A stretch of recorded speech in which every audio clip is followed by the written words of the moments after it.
L'actualité est vaste et il est parfois difficile de s'y retrouver. Voici 5 nouvelles qui ont retenu notre attention cette semaine. Numéro 5. Plus de Kanye West.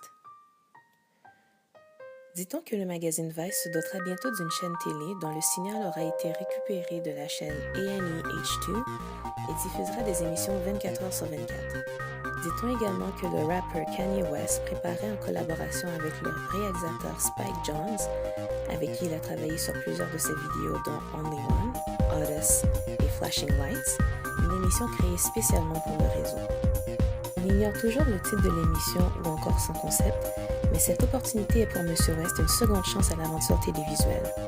Vous ne saviez peut-être pas, mais en 2008, Kanye West avait tourné le pilote d'une émission pour HBO inspirée de la série comique Curb Your Enthusiasm, mais le réseau n'a jamais donné suite au projet.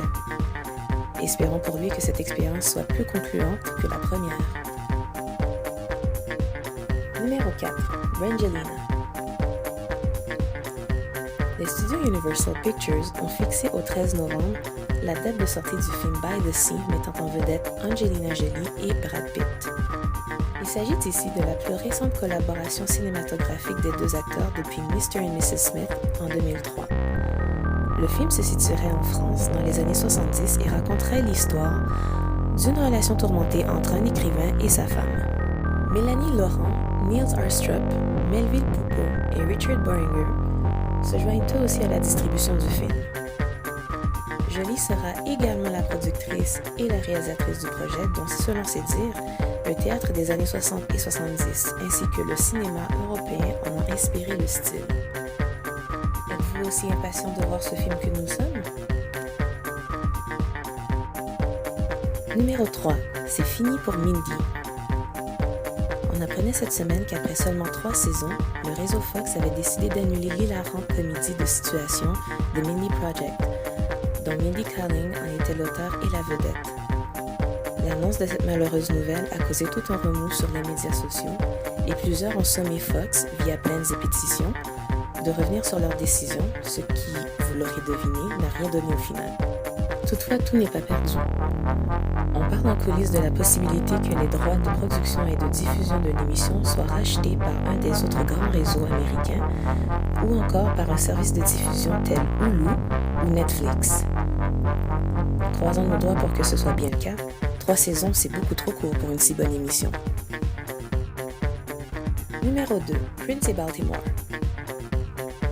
La légende du pop Prince a enregistré cette semaine une chanson intitulée Baltimore en soutien aux récentes protestations nationales qui ont eu lieu à Baltimore et un peu partout aux États-Unis afin d'honorer la mémoire de Freddie Gray, Eric Garner et Michael Brown, tous morts aux mains de policiers ayant abusé de leur autorité. La chanson, dont le rythme funk rock rappelle les mélodies d'une certaine époque, est pour Prince une revendication pour la justice, la tolérance et l'égalité des droits pour tous. Écoutons un bout de ce superbe morceau que Prince interprétera lors d'un rallye pour la paix qui aura lieu aujourd'hui à Baltimore.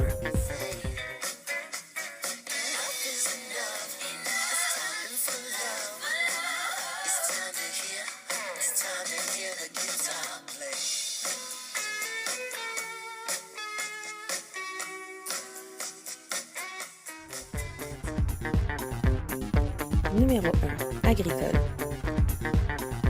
Agricole, c'est le nom du restaurant haïtien que prévoit ouvrir cet été à Montréal le groupe de rock indie Arcade Fire. Les époux et membres du groupe Win Butler et Régine Chassagne auraient eu cette idée après un souper fort agréable avec les propriétaires des restaurants torontois The Black Roof, Rum Corner et Cocktail Bar, dont le copropriétaire Roland Jean est d'origine haïtienne, tout comme l'est Régine Chassagne. La date d'ouverture de ce restaurant, qui se voudra également un espace culturel haïtien, a été fixée au 1er août 2015. À ce point-ci, dire que nous avons hâte est un euphémisme.